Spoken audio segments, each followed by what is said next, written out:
Perkenalkan, nama saya Wenti Matanari. Saat ini berkuliah di Universitas Lampung dan masih stay di Bandar Lampung. Salam kenal semuanya. Baik, selanjutnya saya akan menjelaskan dari Nehemia 7 dan 8. Pada Nehemia 7 ini bercerita tentang catatan mengenai pengawas pintu gerbang Yerusalem.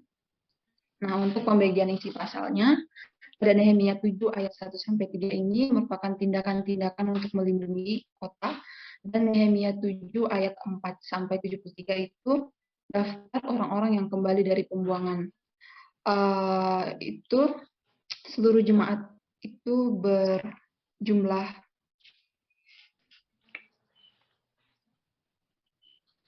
itu bersama-sama ada 42.360 orang.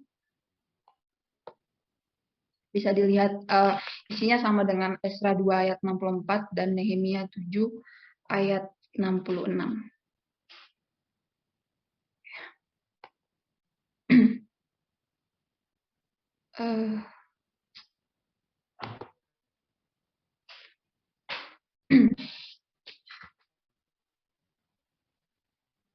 Sebenarnya pada ayat 1 dalam pasal ini bisa dilihat bahwa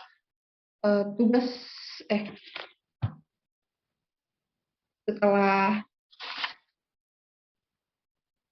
tembok Yerusalem selesai dibangun, tugas selanjutnya yang dilakukan adalah mendata dan meneliti status orang-orang Yahudi yang pulang dari pembuangan, di mana tujuannya itu adalah untuk mencatat silsilah dari mereka dan beserta keturunannya yang masih bertahan hidup. Itu tercatat dalam Nehemia 7 ayat 6-63. Sebab hal itu berkaitan dengan kelangsungan hidup bersama dalam tembok Yerusalem. Setelah tembok Yerusalem selesai dibangun, maka semua pintu gerbangnya ditutup dan dipalangi. Nah, pada pasal kedua, itu dijelaskan bahwa pengawasan dan keamanan Yerusalem ini diserahkan kepada Hanani. Mengapa Nehemia memilih Hanani dan Hananya? Karena mereka ini dikenal sebagai pribadi yang dapat dipercaya dan takut akan Allah. Di mana Hanani ini adalah saudara Nehemia yang datang ke Puri Susan yang mengabarkan keadaan Yerusalem kepada Nehemia. Susan ini merupakan kota benteng kuno di wilayah bangsa Elam, Kekaisaran Persia dan Partia yang sekarang menjadi negara Iran. Prinsip Alkitabiah dalam memilih para pemimpin untuk pekerjaan Allah ialah menugaskan mereka yang bertekun dalam kesetiaan kepada Allah dan firman-Nya serta telah menunjukkan ketakutan saleh akan dosa dan akibatnya. Untuk pasal yang ke-66 itu diberitahu bahwa jumlah jemaah itu sebanyak 42.360 orang, dan ini tercatat tepat sama dalam kitab Esra, kitab Nehemia maupun kitab Apokrif 1 Esdras. Dari yang saya lihat referensi tadi, 1 Esdras itu disebut juga Esdras Yunani, Esra Yunani atau 3 Esdras, yang merupakan suatu versi kitab Esra Biblika dalam bahasa Yunani kuno yang dipergunakan di kalangan Yahudi kuno. Tetapi dalam ketiganya itu tidak ada perhitungan yang menghasilkan jumlah keseluruhan jemaah itu. Dan beberapa perbedaan jumlah orang yang berangkat dalam daftar Esra pada Esra 2 ayat 3-63 ini mungkin disebabkan oleh perhitungan ulang saat orang-orang sudah tiba di Israel. Selanjutnya, tujuan pencatatan ini selain untuk mengetahui jumlah orang Israel dan jumlah masing-masing kaum keluarganya, salah satunya itu adalah untuk menelusuri kembali garis imam dan garis Raja Daud. Dua hal yang mutlak harus ada untuk pemulihan Israel, di mana garis imam harus ada untuk menantikan datangnya garis keturunan Raja Daud yang akan mengambil alih baik kerajaan maupun imamat, yang bisa dilihat pada Mazmur 110 ayat 1-4. Nah, maka garis keturunan imam dan raja ini menjadi pengharapan Israel untuk pemulihan yang sempurna. Tuhan memberikan janjinya, dan janji inilah yang menjadi harapan satu-satunya yang menguatkan bangsa Israel itu sendiri.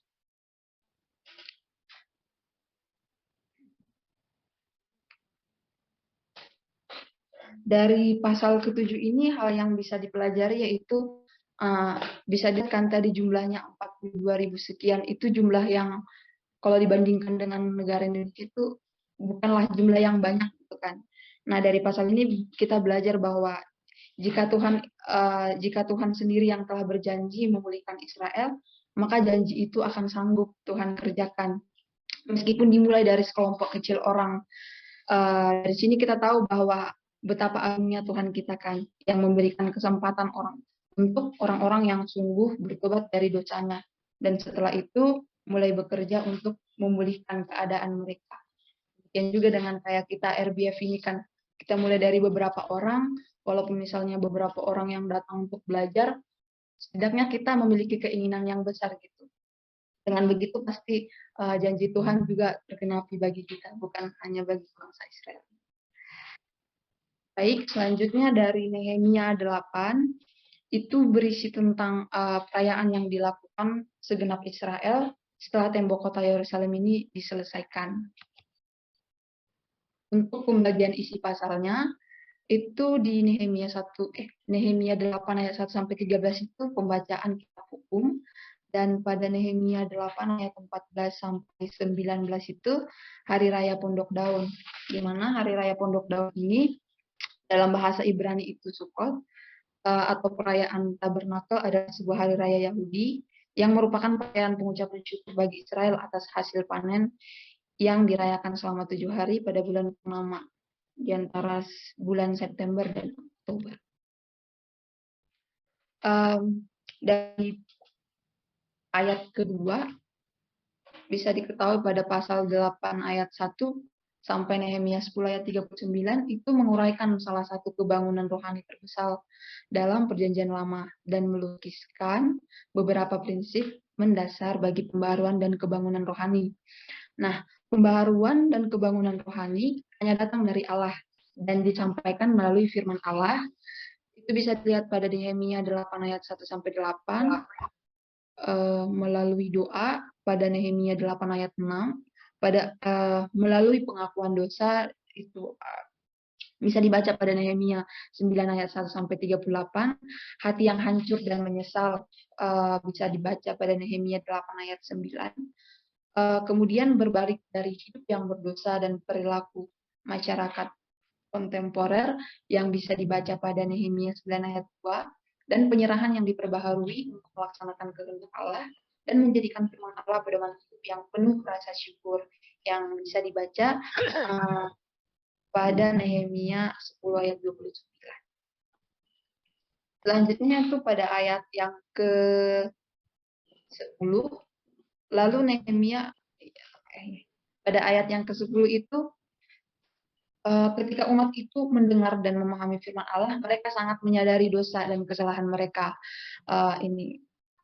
Bagian-bagian Taurat yang dengan jelas menyatakan keadaan rohani mereka yang bisa dibaca dalam Imamat 26 ayat 1 sampai 46 dan Ulangan 28 ayat 1 sampai 68 itu, di mana bagian-bagian ini berbicara tentang berkat-berkat atau hukuman-hukuman Allah yang tergantung dari ketaatan dan ketidaktaatan umat kepada firman-Nya. Dalam kebangunan rohani, tangisan ketika disertai pertobatan yang sungguh-sungguh ini yang bisa kita bandingkan isinya dalam Nehemia 9 ayat 1 sampai 38, itu menjadi sebuah tanda pekerjaan Roh Kudus. Bisa dibaca pada Yohanes 16 ayat 8. Berbalik dari dosa dalam kesedihan mendatangkan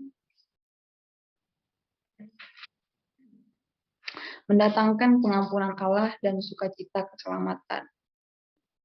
Baca pada Nehemia 8 ayat 11 dan juga pada Matius 5 ayat 4. Nah, pada ayat yang ke-13 itu bisa dilihat bahwa sumber sukacita mereka itu bukan hanya karena Tuhan memimpin dan melindungi umatnya dengan setia tetapi juga karena mereka dapat memahami firman yang diberikan kepada mereka. Seperti kita juga kan, kita baca firman Tuhan, kita cari referensi, kita merenungkannya, pasti hati kita ngerasa damai gitu kan, ngerasa sukacita. Nah, di sini juga dikasih tahu bahwa memahami firman Tuhan itu merupakan sebuah anugerah yang patut dirayakan. Dan setelah itu mereka mengambil ranting-ranting dan daun-daun pohon untuk membuat pondok dari ranting dan daun di atas rumah mereka masing-masing. Ini merupakan untuk merayakan Hari Raya Pondok Daun, yaitu untuk mengenang kembali bagaimana Tuhan telah begitu setia menyertai dan melindungi Israel dan memberikan kepada mereka hasil panen yang diperlukan. Nah, kesetiaan Tuhan menjadi kekuatan dan sumber sukacita bagi umat Tuhan yang kembali dari pembuangan ini. Seperti kita yang nggak lepas dari dosa, yang bangun tidur contohnya kayak nggak langsung berdoa, masih langsung megang HP kan itu. Tapi kayak kita kembali datang ke hadapan Tuhan itu, Tuhan masih mau gitu, masih mau menerima kita, dan itu merupakan sumber sukacita besar bagi kita. Sama seperti yang dialami oleh Israel ini, yang mereka kembali dari pembuangan dengan kesetiaan Tuhan, mereka datang, Tuhan masih menerima, itu menjadi sebuah kekuatan dan sumber sukacita bagi mereka. Nah, dari situ kita mengalami kebangunan rohani. Kebangunan rohani itu dimulai oleh suatu tindakan berpaling dengan sungguh-sungguh kepada firman Allah dan suatu usaha yang tekun untuk memahami artinya. Bisa dibaca pada Nehemia 8 ayat 8. Kemudian selama 7 hari, 6 jam sehari, Ezra membacakan kitab Taurat yang disampaikan pada Nehemia 8 ayat 3 dan ke-18 itu. Dan salah satu bukti terbesar terjadinya suatu kebangunan sejati di antara umat Allah ialah keinginan yang sangat untuk mendengar dan membaca firman Allah. Jadi kayak di saat kita bukti terbesar itu, di saat kita mengalami kebangunan sejati itu, kayak kita ngerasa gelisah gitu. Misalnya kalau hari Minggu kita nggak gereja, kita ngerasa ada yang kurang. Kalau misalnya pagi-pagi kita nggak berdoa, itu kita ngerasa ada yang kurang. Kayak hari-hari itu penuh kayak kecemasan kayak gitu. Bukti bahwa kita sudah mengalami kebangunan yang sejati. Nah, di sini juga dijelaskan bahwa kehidupan baru umat Israel di tanah Yerusalem itu telah dimulai bersama dengan Ezra, Nehemia yang mengajar Taurat Allah kepada orang Israel, yaitu bagaimana mengalami hidup baru dan pengharapan bersama dalam Tuhan. Taurat Allah menjadi suatu keharusan karena mereka telah lama tidak melakukan kewajibannya sebagai umat Allah, yaitu perayaan Hari Pondok Daun ini. Dan perintah untuk merayakan Hari Pondok Daun ini yang bisa dilihat pada Ulangan 6 ayat 13-15, itu dilakukan oleh umat Israel beserta aturannya selama 7 hari lamanya. Nah, pada bulan ke-7, orang-orang Yahudi menetap di kota Yerusalem. Mereka berkumpul dan Ezra membacakan kitab Taurat di depan umat.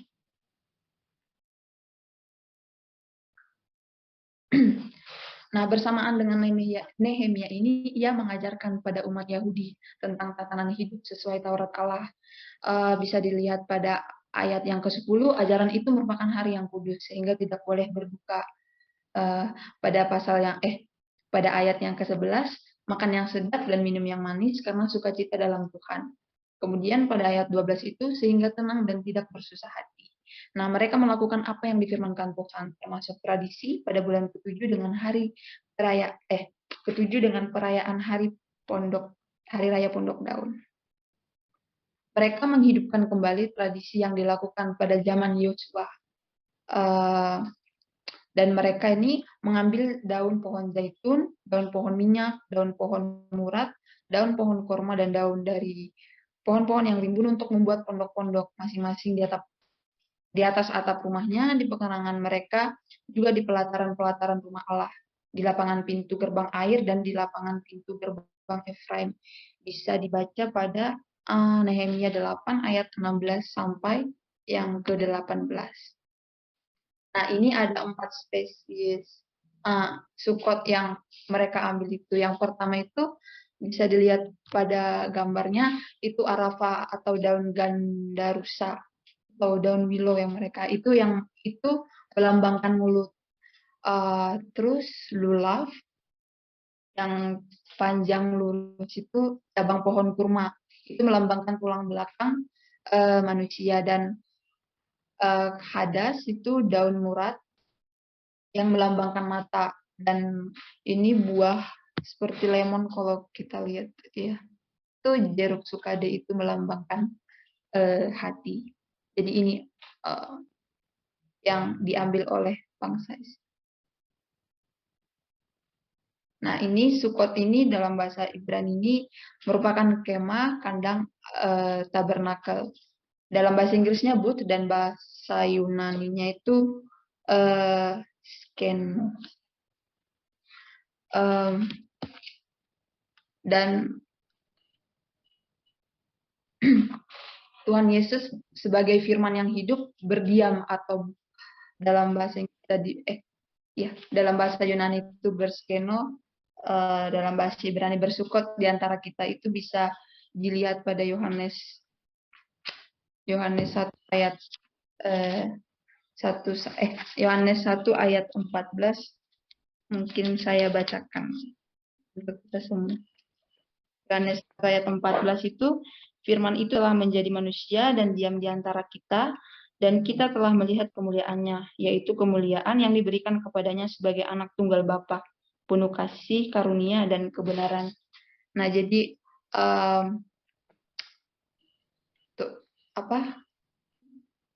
firman Tuhan ini berdiam dalam kita dan di antara kita. Jadi kenapa kita perlu selalu membaca firman Tuhan gitu, untuk menjadi sebuah pedoman dalam kehidupan kita, mengarahkan kita, membawa kita menjadi pribadi yang lebih baik gitu kan. Dan Alkitab inilah yang menjadi ibarat kompas gitu, yang mengarahkan kita jadi pribadi yang lebih baik lagi. Dan di sini dibilang bahwa di zaman kemah suci Tuhan itu sama umatnya itu melalui tiang awan, tiang api yang selalu bersama dengan mereka, yang bisa dilihat pada Bilangan 14 ayat 14. Jadi kan mereka selama di zaman kemah suci ini Tuhan membuat tiang awan dan tiang api. Jadi di saat mereka kepanasan ada tiang awan, di saat mereka kedinginan ada tiang api. Jadi Tuhan selalu mencukupkan semua, Tuhan selalu menyediakan semua, termasuk juga dalam kehidupan kita gitu kan. Kita sering merasa kurang ini, kurang itu gitu kan. Padahal di saat kita berhenti bersungut-sungut dan meminta, berdoa sama Tuhan, Tuhan sediakan gitu. Makanya menegur juga dari pasal ini, mengingatkan juga bagi saya juga untuk tidak bersungut-sungut kayak gitu kan, dan selalu bersyukur sama Tuhan, terlebih membaca firman Tuhan sih, yang dibilang ini Tuhan Yesus sebagai firman yang hidup. Jadi emang benar-benar hidup dalam hati kita. Makanya di saat kita sudah terbiasa membaca firman Tuhan, di saat berhenti baca firman Tuhan itu kita kecarian gitu, kita ngerasa kita ngerasa cemas, nggak tenang hidupnya. Jadi membiasakan untuk membaca firman, dan paling utama menerapkannya, karena percuma juga kan hanya kita baca tapi nggak kita terapkan. Oke, demikian yang bisa saya sampaikan. Terima kasih.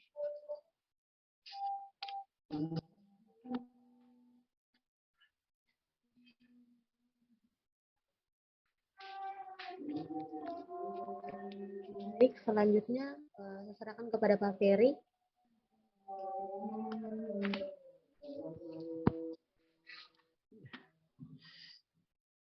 Ya, saya juga sharing PowerPoint ya bersama-sama.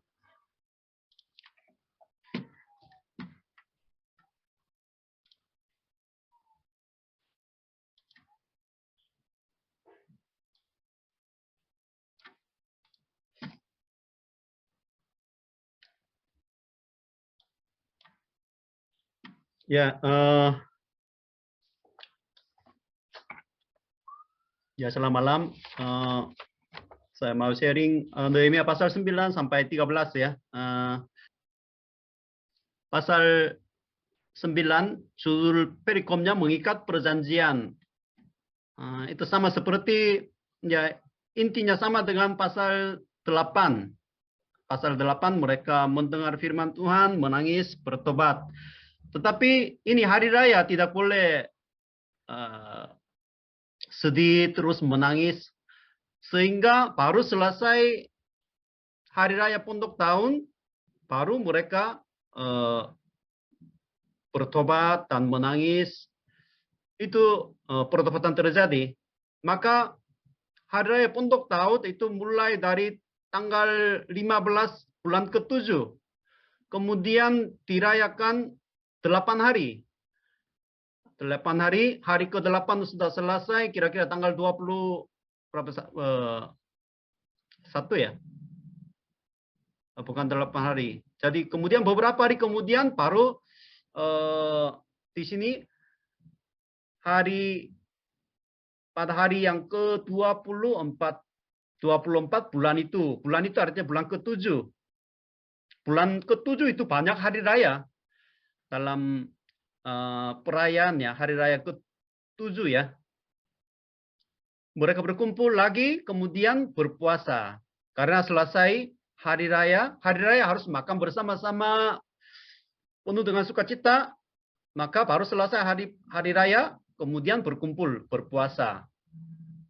Mengenakan kain kabung dan dengan tanah di kepala. Biasanya dalam pertobatan bangsa Israel memiliki kebiasaan ya, mereka mengenakan kain kabung. Kain kabung itu biasanya dipakai waktu orang tuanya meninggal. Karena kain kabung itu agak kasar. Bukan seperti kain sutra ya.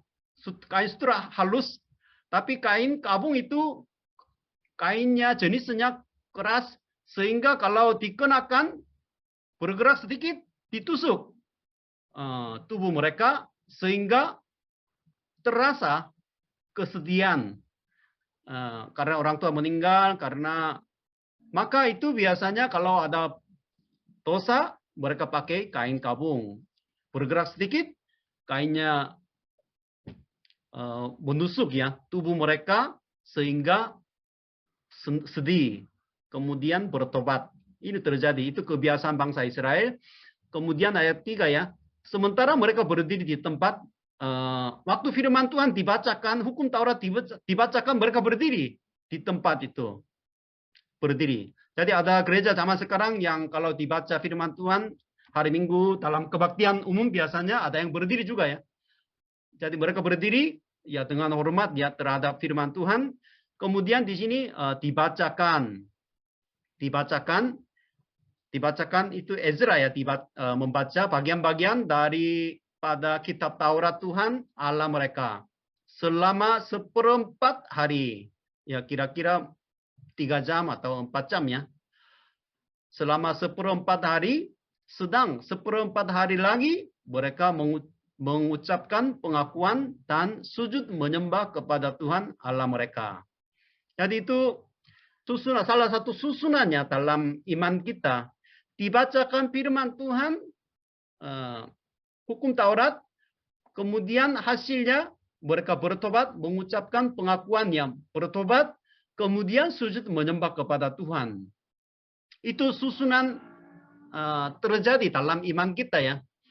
Bagaimana kita bertobat? Karena sesudah kita mendengar firman Tuhan, kita akan bertobat.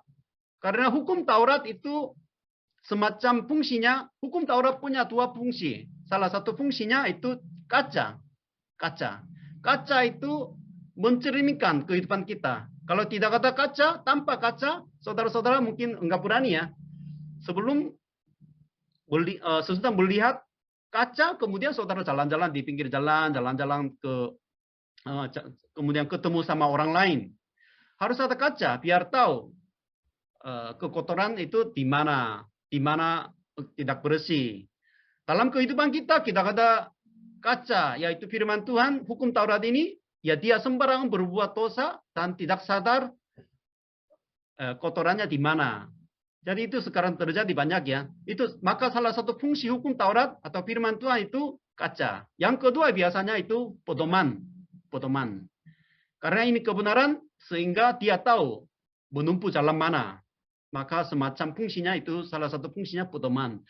Jadi setiap orang dicerminkan dengan firman Tuhan, mereka responnya bertobat. Kenapa tidak bertobat? Karena belum mendengar kebenarannya. Kemudian apa yang terjadi setelah bertobat? Sujud menyembah kepada Yahweh Allah mereka. Itu terjadi. Kemudian Ezra bercerita tentang sejarah zaman dulu mereka ya.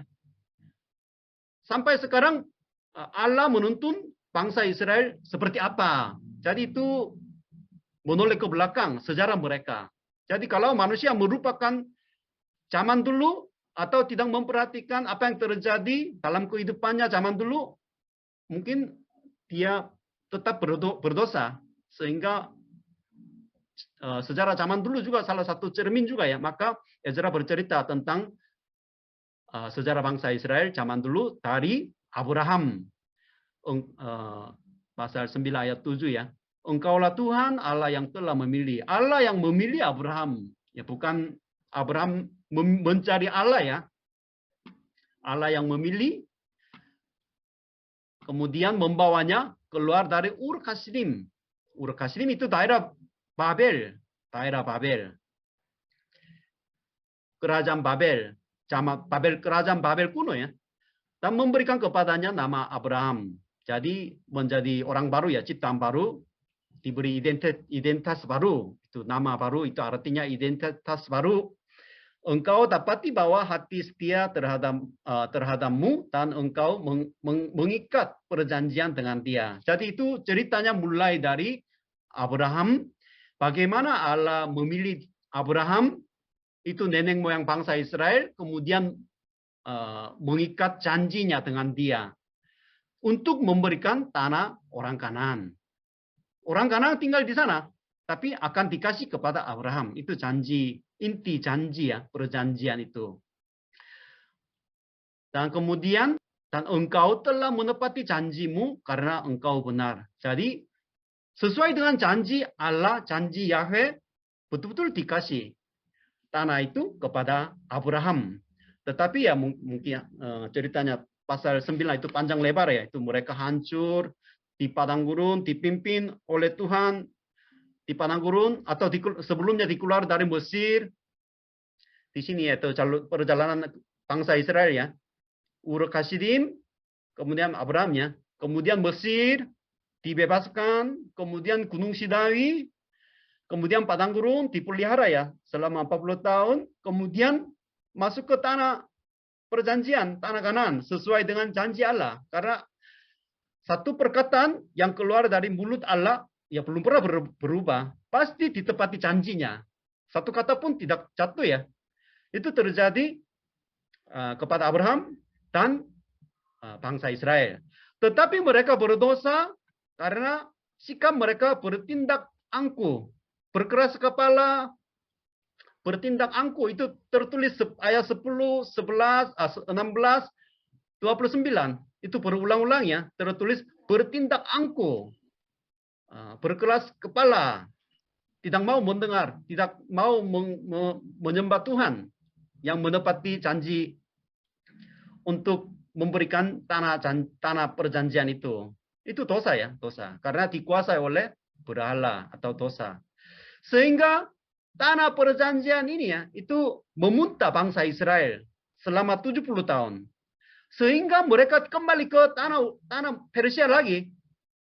Apa yang nenek moyang mereka Abraham dikeluarkan. Jadi Ur Kasdim itu sama dengan Persia sekarang ya. Zaman dulu kerajaan Babel. Tapi sekarang Persia. Jadi mereka dibuang ke Babel lagi. Kemudian dikeluarin lagi ya. Maka ini disebut keluaran yang kedua. Exodus yang kedua. Jadi ini terjadi karena semua dosa. Maka melalui khotbah dari Ezra ini ya, melalui penjelasan tentang kesalahan atau dosa bangsa Israel zaman dulu, jadi mereka harus betul-betul bertobat. Karena pasal 9 ayat 17 ya, tetapi engkaulah Allah yang sudi mengampuni dan pengasih dan penyayang, yang panjang sabar dan berlimpah kasih setianya. Engkau tidak meninggalkan mereka.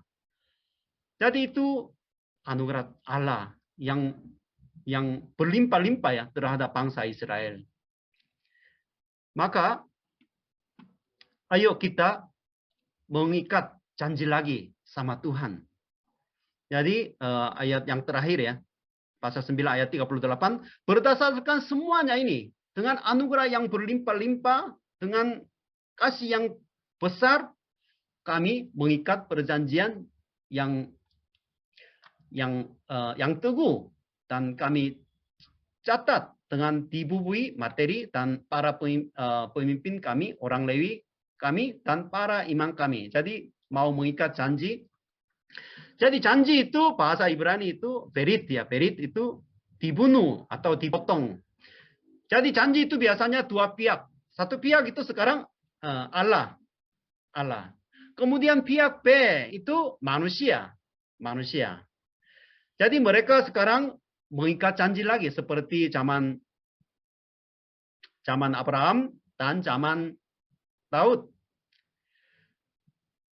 Maka di dalam Alkitab perjanjian lama ada banyak janji ya. Perjanjian Adam yang pertama, perjanjian Abraham, kemudian perjanjian Musa, kemudian perjanjian Daud. Itu mungkin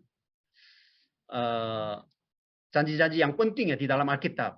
Tetapi semua janji, termasuk janji hari ini sama bangsa Israel, para pemimpin, itu semua sebenarnya gagal juga. Gagal. Pihak B tidak bisa menepati janji itu. Sehingga pihak B ini janjinya itu yang mengikat janji itu, pihak B itu diganti dengan Yesus Kristus. Dengan darahnya. Gimana caranya? Dibunuh. Seperti arti perjanjian itu, berit. Dipotong, dibunuh. Melalui dibunuh Yesus Kristus. Kemudian dibubui materai. Dibubui materai itu sama dengan dimateraikan oleh Roh Yesus Kristus. Maka janji ini digenapi. Maka Yesus Kristus sebelum disalibkan pada malam yang terakhir ya, dalam perjamuan kudus, demikian juga dibuatnya dengan cawan sesudah makan. Ia berkata, cawan ini adalah perjanjian baru oleh darahku yang ditumpahkan bagi kamu. Perjanjian baru. Jadi Alkitab terdiri dari dua bagiannya. Perjanjian lama dan perjanjian baru. Mengapa disebut perjanjian baru? Karena perjanjian lama itu gagal sehingga digenapi oleh Yesus Kristus, yaitu janjinya. Dimateraikan oleh Roh Kudus. Jadi itu janji. Kemudian pasal 10 ya. Piagam perjanjian. Kalau ada janji, pihak B harus tanda tangan. Jadi pasal 10 itu banyak nama-nama. Artinya, mengapa banyak nama-nama di sini ya? Artinya, yang bertanda tangan. Yang bertanda tangan. Siapa? Pemimpin politik. Ayat 1, kemudian 28, imam, pemimpin agama, pelayan orang Lewi, pelayan-pelayannya, bait suci, kemudian pemimpin bangsa. Jadi, mengapa perlu menulis nama-nama yang bertanda tangan di sini? Pasal 10 di sini, karena maksudnya di sini banyak orang setuju, sepakat dalam mengikat janji zaman Ezra itu. Dan juga dengan senang hati. Dengan senang hati. Kalau kita membaca nama-nama di sini pasal 10 ya pusing ya saudara-saudara. Mengapa namanya banyak? Inilah daftar, inilah nama. Udah mulai pusing kan? Tapi maksudnya di sini banyak pemimpin-pemimpin dengan senang hati mereka mengikat janji sama Tuhan. Mengikat janji lagi sama Tuhan dengan penuh semangat. Itu maksudnya. Kemudian inti janji di sana di pasal 10 itu yang pertama, hentikan perkawinan campuran. perkawinan campuran itu zaman Ezra ya. Kitab Ezra juga mungkin masalah yang terbesar dalam kehidupan bangsa Israel. Zaman Nehemia juga mungkin sama ya, perkawinan campur. Perkawinan campur itu ya ada pengaruh dari istri atau laki-laki yang tadi bukan orang Yahudi ya, mereka membawa berhala. Dan juga kalau suku-suku mereka 12 suku itu campur dengan suku yang bangsa lain, apa yang terjadi? Nanti tidak ada suku Yehuda. Sulit menemukan suku Yehuda itu. Anak perempuan yang dinubuatkan, dijanjikan oleh Allah waktu manusia jatuh ke dalam dosa, Adam dan Hawa ya. Anak perempuan akan melemuk. Jadi anak perempuan ini hancur, tidak ada. Kalau terjadi perkawinan campuran ini. Maka ini sangat penting ya, menjaga kekudusan dalam sebuah suku ya. Kemudian hari Sabat. Hari Sabat itu seperti tadi ya, Katekisme Westminster juga ya. Kuduskanlah, ingatlah kuduskanlah hari Sabat. Itu ada kaitan dengan imam mereka. Jadi hari Sabat itu holiday, bahasa Inggris ya. Tapi sekarang itu hari Sabat, biasanya orang Kristen hari Minggu itu menjadi holiday. Enggak ibadah, jalan-jalan, itu sering terjadi. Tahun Sabat itu melepaskan hutang-hutang semua. Jadi itu kasih terhadap saudara. Persembahan untuk bait suci itu sepertiga sikel. Keluaran 30 ayat 11 itu setengah sikel. Zaman Yesus pun itu semacam pajak ya, pajak untuk agama. Bait suci itu setengah sikel, tapi zaman ini mungkin agak sulit ya kehidupan mereka, sehingga sepertiga sikel wajib diberikan. Seperti di Jerman sekarang ya, Jerman ada pajak agama kan, semua orang harus membayar pajak agama. Jadi ini harus berjalan semuanya, perjanjiannya. Kemudian mereka sepakat semua, kami tidak akan membiarkan rumah Allah kami. Jadi itu kesimpulannya. Itu maksudnya apa? Mereka betul-betul berfokus untuk beribadah di rumah bait suci. Dan menjaga, sudah ada tembok, sudah jadi tembok Yerusalemnya. Tembok Yerusalem salah satu fungsinya untuk melindungi bait suci, itu salah satu fungsinya. Dan juga tembok Yerusalem itu artinya kemarinnya, itu kehidupan orang percaya. Itu simbol orang percaya, dan juga tembok kota Yerusalem itu melindungi bait suci, itu fungsi utama. Jadi sampai sekarang mereka membiarkan rumah ibadah, jarang ibadah, mungkin tidak memperhatikan, walaupun hancur semua mungkin tembok-tembok, tetapi tidak. Mereka tanda tangan, kami tidak akan membiarkan rumah Allah kami. Kemudian pasal 11 di sini ayat 1-3, para pemimpin bangsa menetap di Yerusalem. Jadi di sini judul perikomnya daftar penduduk Yerusalem. Itu artinya apa? Agak sulit dimengerti ya. Ini ada kaitan dengan pasal 7. Pasal 7 ayat 4 sampai ayat yang terakhir itu banyak orang mereka menetap di kota-kota masing-masing, di kota-kota, bukan di Yerusalem. Jadi pasal 7 tertulis ya berkali-kali. Pasal 7 ayat 4, kemudian ayat yang terakhir 37. Jadi pasal 7 juga mungkin udah tertulis kitab Ezra ya, pasal 2 ya, yang pulang dari Babel, rombongan yang pertama siapa sudah tertulis. Mengapa pasal 7 menulis lagi? Tadi seperti Wenti sudah ya jelaskan ya, untuk semacam survei ya. Jadi keturunan Yesua dan keturunan itu nama-nama di sini, daftar nama di sini. Nama asli seseorang juga bisa, dan juga nama wakil keluarga mereka juga bisa. Sehingga banyak nama-nama di sini biasanya mungkin membuat saudara-saudara pusing ya. Tapi ada maksudnya juga, dan juga bukan hanya nama seseorang, tapi wakil keluarga mereka juga. Jadi pasal 7 di dalam kitab Nehemia pasal 7, mereka tinggal di kota masing-masing. Mengapa? Karena ada kaitan dengan kondisi Yerusalem. Pusat ibadah kan? Ibadah. Kota Yerusalem seperti apa? Sudah temboknya sudah jadi. Kenapa orang-orang tidak mau tinggal di kota Yerusalem? Karena kota Yerusalem tempat berbahaya dan sepi. Karena sering diserang musuh. Perlu transmigrasi untuk melindungi bait suci dan melaksanakan ibadah. Maka sudah bait suci sudah jadi, kemudian kota Yerusalem, tembok Yerusalem sudah jadi, sehingga perlu penduduk yang direlokasikan. Jadi maksudnya di sini Nehemia mau membawa penduduk di kota Yerusalem biar tetap menjaga tempat ibadah. Dan juga banyak orang bisa beribadah di bait suci. Maka itu semacam relokasi. Tapi kalau saudara-saudara mungkin nanti ibu kota yang baru di Kalimantan, mungkin ada rencananya. Kemudian saudara-saudara disuruh pindah ke Kalimantan, ibu kota Indonesia yang baru. Saudara-saudara senang nggak? Ya orang Lampung atau orang Bandung tetap mau tinggal di Lampung atau Bandung ya.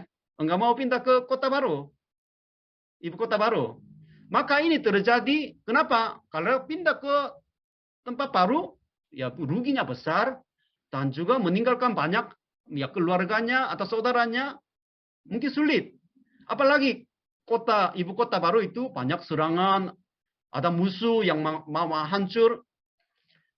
Atau sulit mencari pekerjaan baru. Maka mungkin ini enggak terjadi. Tetapi di sini ya, para pemimpin bangsa menetap di Yerusalem. Jadi itu di sini para pemimpin dulu. Pemimpin mereka berkorban. Mereka mengambil keputusan tinggal di Yerusalem. Jadi itu sikap pemimpin yang benar ya. Mereka terlebih dahulu berkorban, pindah. Jadi ini harus terjadi. Kemudian sedang orang-orang lain, masyarakat biasa, membuang undi. Karena tidak mau pindah. Jadi relokasi ini mungkin sulit terjadi, sulit dilaksanakan. Sehingga caranya membuang undi untuk menentukan satu dari 10 orang yang harus menetap di Yerusalem. Ya seperti persepuluhannya untuk orangnya. Jadi membuang undi itu juga sering dilakukan ya di dalam perjanjian lama ya. Karena itu salah satu cara untuk mencari kehendak Tuhan zaman perjanjian lama. Tapi perjanjian baru itu waktu memilih satu rasul lagi, Yudas Iskariot membunuh diri, kemudian 12 murid Yesus Kristus itu tinggal 11 muridnya. Sehingga butuh satu lagi. Waktu itu baru membuang undi, sesudah itu tidak pernah melakukan membuang undi lagi. Karena kehendak Tuhan sekarang kita bisa mencari melalui firman-Nya. Zaman perjanjian lama tidak begitu banyak firman Tuhan yang dibacakan oleh Israel, sehingga cara untuk menentukan kehendak Tuhan, mencari kehendak Tuhan itu membuang undi. Sekarang tidak usah membuang undi. Beberapa sinode yaitu waktu memilih ketua sinode mereka membuang undi juga. Agak aneh ya, agak aneh. Jadi itu ya zaman dulu. Sekarang sudah ada Alkitab dan juga sudah dipimpin oleh Roh Kudus. Dalam rapat kita percaya Roh Kudus memimpin orang percaya sehingga enggak usah membuang undi. Tapi zaman dulu biasanya membuang undi biar tidak ada yang mengeluh-eluh ya. Pasti ada yang mengeluh-eluh. Jadi membuang undi mereka menerima itu sebagai kehendak Tuhan, mereka pindah. Kemudian di sini ayat kedua, orang-orang memuji setiap orang yang rela menetap di Yerusalem. Ada yang siap pindah ke kota Yerusalem juga dengan sukarela di sini. Jadi kemudian nama-nama di sini mulai dengan pemimpin. Jadi ayat ketiga ya, inilah kepala-kepala provinsi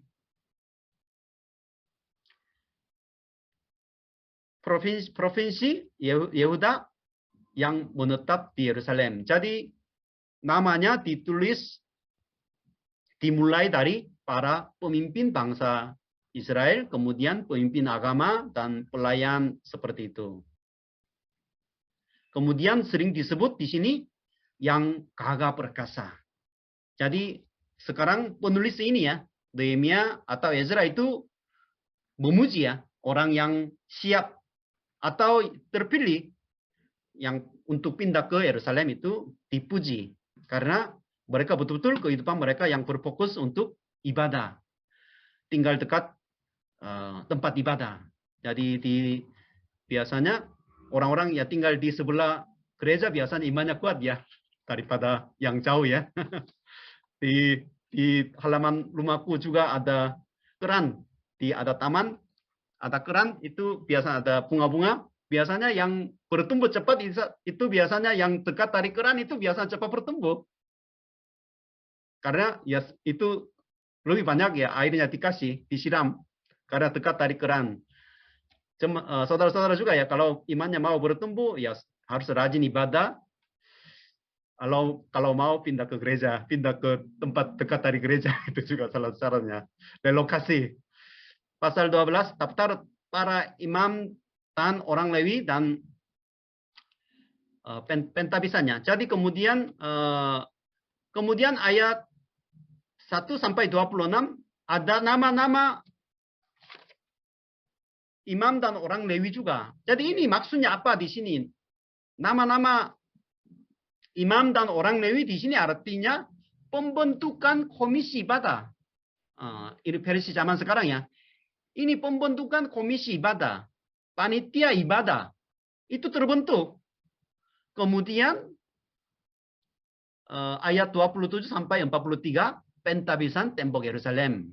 Pentabisan tembok Yerusalem. Pentabisan tembok Yerusalem itu ada kaitan dengan pasal 6-nya. Pasal 6, maka selesailah tembok itu pada tanggal 25 bulan Elul. Bulan Elul itu bulan ke-6. Menurut kalender Yahudi ya.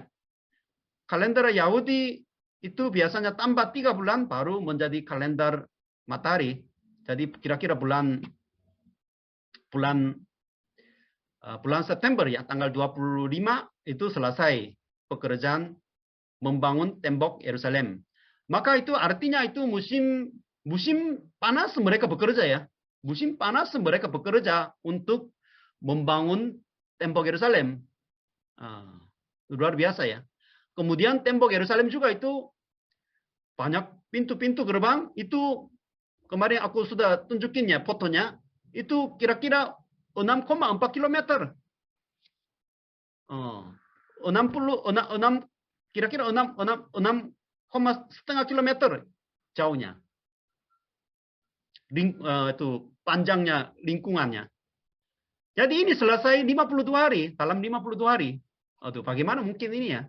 Maka ya mereka betul-betul mengakui bahwa ini semua karena bantuan Allah, bukan kekuatan manusia. Jadi bulan ke-6 selesai, kemudian belum merayakannya, belum mentabiskan tembok Yerusalem. Pasal 12 baru melaksanakan ibadah syukurannya, pentabisan tembok Yerusalem. Tapi ada yang agak sulit dimengerti ya. Jadi Nehemia membagi dua rombongan, dua kelompok, kemudian satu kelompok mereka berjalan ke kiri di atas tembok Yerusalem. Kemudian satu bagian ke kanan, ayat 38-nya. Jadi dua kelompok ya. Kemudian mereka mungkin naik tangga ya, kemudian di atas tembok Yerusalem satu rombongan dari kiri, satu rombongan ke kanan. Mereka bertemu di rumah Allah. Mengapa seperti ini ya mereka mengatakan seperti itu ya?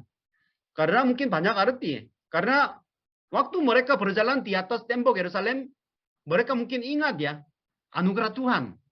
selama 52 hari mereka jerih payah ya, bekerja. Dan juga setiap tempat mereka itu dekat dari tempat tinggal mereka juga. Maka mungkin sangat bersyukur kepada Tuhan. Dan juga salah satu artinya di sini ya, ada kaitan dengan cemooh dan sindiran dari Tobia ya.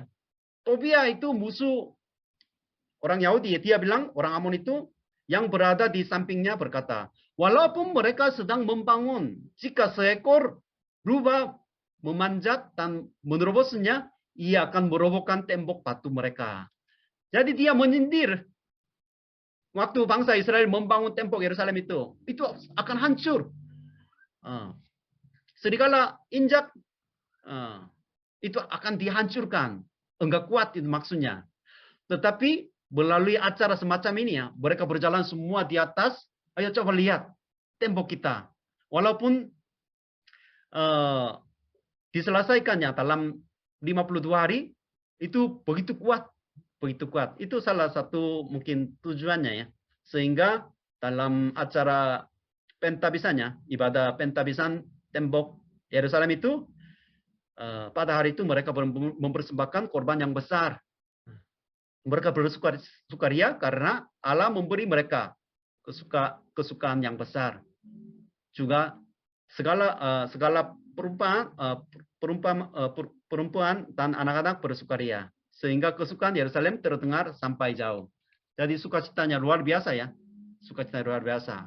Karena ini sudah selesai. Karena anugerah Tuhan. Karena mereka bekerja bersama-sama. Mengalami kemenangan yang besar ya. Sehingga penuh dengan sukacita ini terjadi. Jadi banyak orang mencoba. Tapi ya belum selesaikan kan. Dalam kehidupan kita saudara-saudara. Kalau ada tujuan. Visi misi seperti Nehemia, ada yang selesai, ada yang belum selesai. Sedihnya banyak yang belum selesai waktu masih hidup. Tapi bangsa Israel, walaupun mereka lemah, enggak kuat, tapi pertolongan Tuhan mereka bisa selesaikan. Kemudian pasal 13 yang terakhir, kesetiaan Nehemia kepada hukum. Di sini Nehemia ya, kita harus mengerti latar belakangnya sedikit ya. Latar belakang sedikit. Pentabisan itu terjadi sebelum Masehi 444.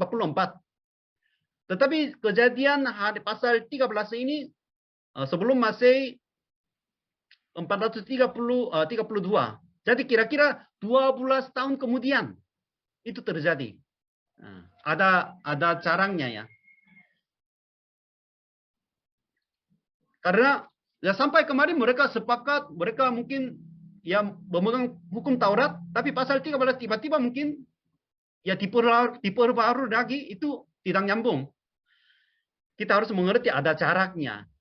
Mengapa ini terjadi? Karena Nehemia sempat kembali ke Persia, karena dia sudah janji akan kembali ke Persia lagi. Sehingga tembok selesai, pentabisan sudah selesai, dia sempat pulang ke Persia. Karena dia pejabat di Persia kan. Sehingga iman orang Yahudi itu hancur lagi. Hancur lagi. 12 tahun, ya lumayan ya.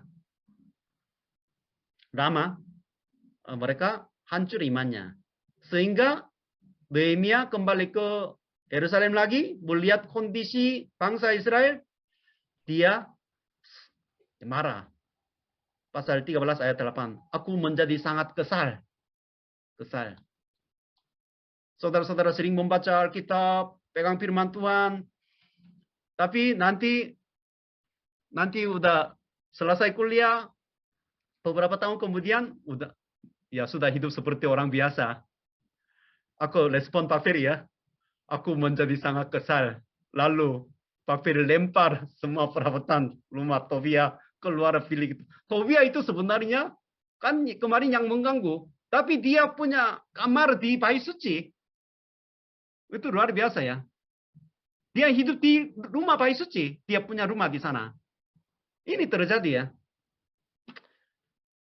Kemudian sekali lagi ya 25 juga aku menyesal mereka, kutuki mereka. Dan beberapa orang di antara mereka kupukuli, dan kucabut lampunya, dan kusuruh mereka bersumpah demi Allah.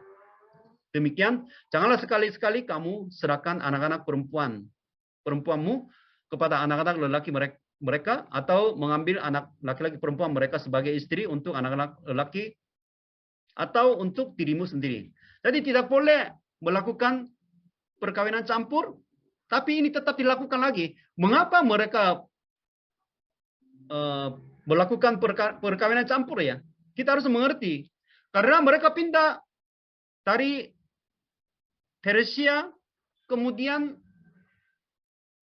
memang itu Yerusalem, Israel itu kampung halaman mereka, tapi ekonomi yang menguasai itu orang Samaria, orang Amon, yang mereka memegang ekonomi di Yerusalem, Israel. Kalau begitu, gimana? Saudara-saudara mungkin agak sulit ya sebagai pendatang, perantau, sulit mandiri, sulit mencari nafkah. Maka ya berpacaran sama laki-laki yang kaya, orang pribumi. Lagi cari ya perempuan yang keluarga yang mampu, biar cepat berhasil, cepat sukses. Itu alasan utama ya mereka melakukan perkawinan campuran. Sampai sekarang juga terjadi ya. Mengapa kawin sama seseorang? Ya biar sukses. Jadi yang meninggalkan imannya, iman terpenting ya.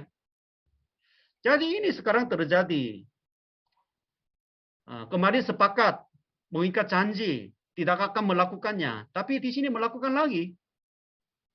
Sehingga dia marah. Kemudian mengutuki, menyesali, mengutuki, kemudian memukuli. Itu sangat keras ya, sangat keras. Kemudian dia menyebut Salomo. Bukankah Salomo, Raja Israel, telah berbuat dosa karena hal semacam itu? Walaupun di antara begitu banyak bangsa, tidak ada orang raja seperti dia yang dikasih Allahnya dan diangkat oleh Allah itu menjadi raja seluruh Israel. Namun dia pun terbawa ke dalam dosa oleh perempuan-perempuan asing itu. Salomo begitu dikasih oleh Allah, tapi dia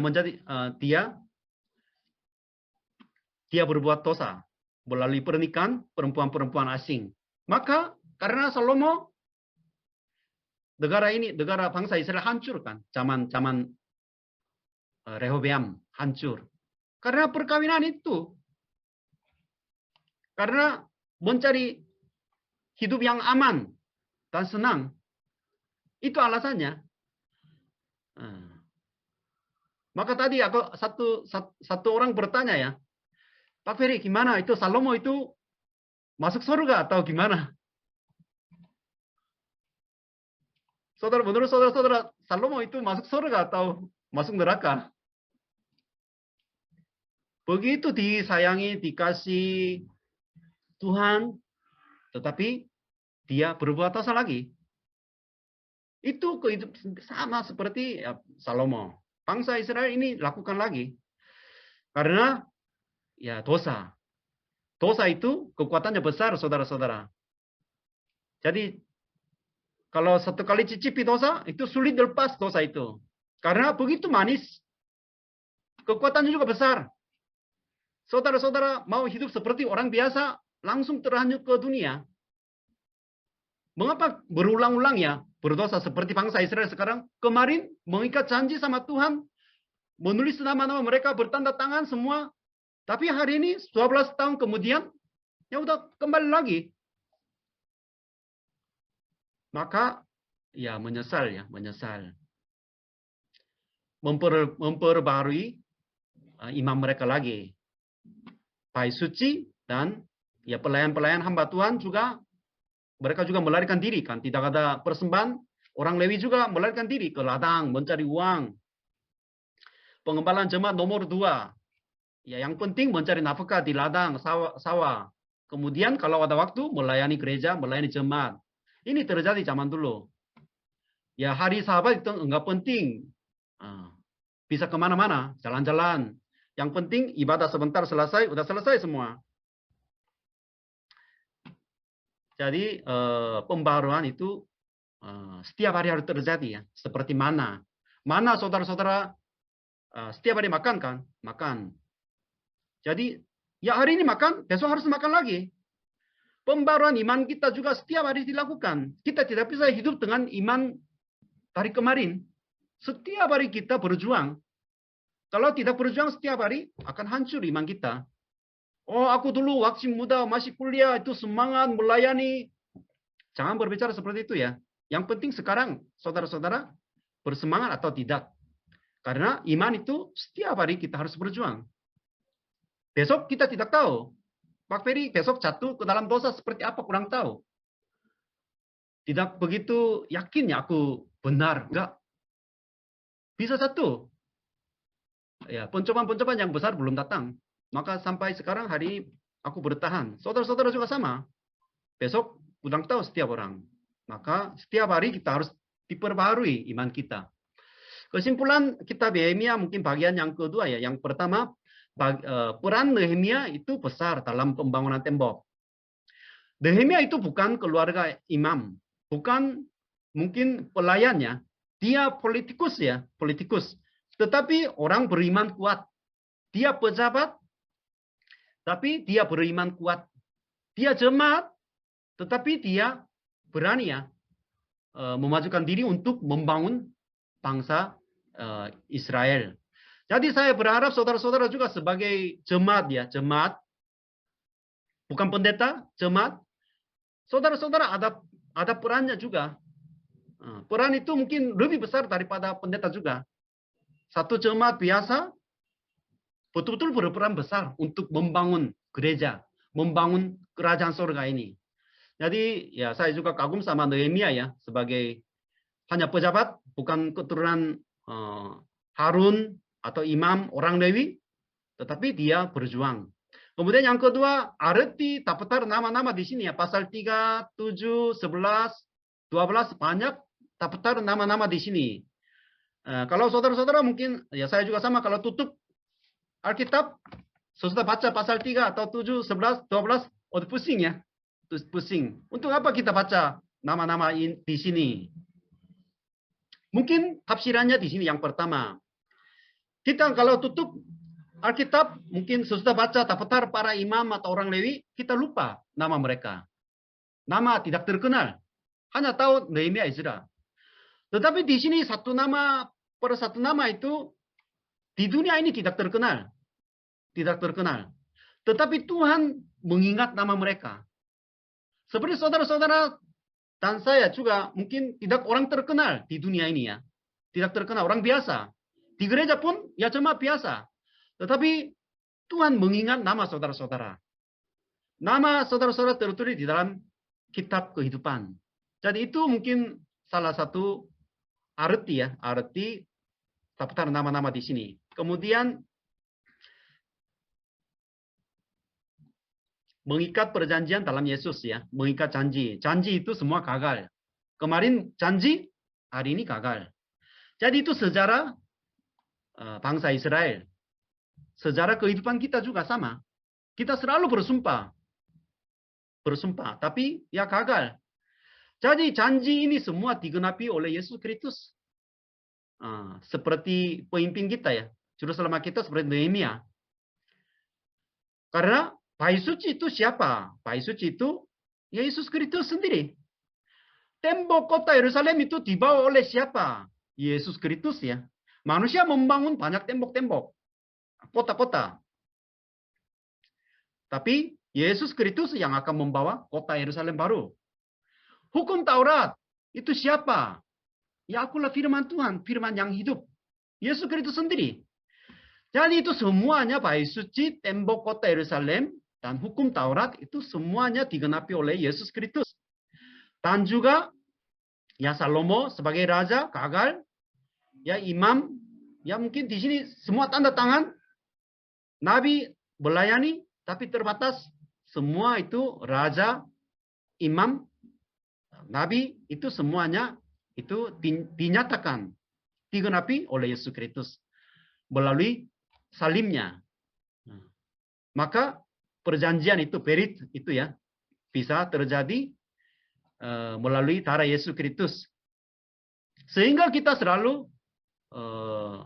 menyembunyikan diri di belakang Yesus Kristus. Karena dia yang menepati janji terhadap sama Tuhan. Sebagai pihak B ya, pihak B. Jadi janji ini selalu diaminkan. Amin, selalu amin di dalam Yesus Kristus. Itu saja. Terima kasih banyak. Besok akan membaca kitab Ezra ya. Kitab Ezra juga saudara-saudara baca bersama-sama. Kitab Ezra itu ciri khasnya tidak kata nama Allah ya. Tidak kata nama Allah, tetapi ya mengapa ya termasuk ya dalam kitab ya. Tidak kata nama Allah. Mengapa? Termasuk kitab, Canon 66 kitab. Ada alasannya. Dalam kehidupan kita juga ya mungkin tidak kelihatan kekuatan Allah, tetapi di belakang kehidupan kita Tuhan tetap berkarya. Dalam pandemi corona ini ya tetap semangat, tetap memegang firman Tuhan, tetap melihat Yesus Kristus.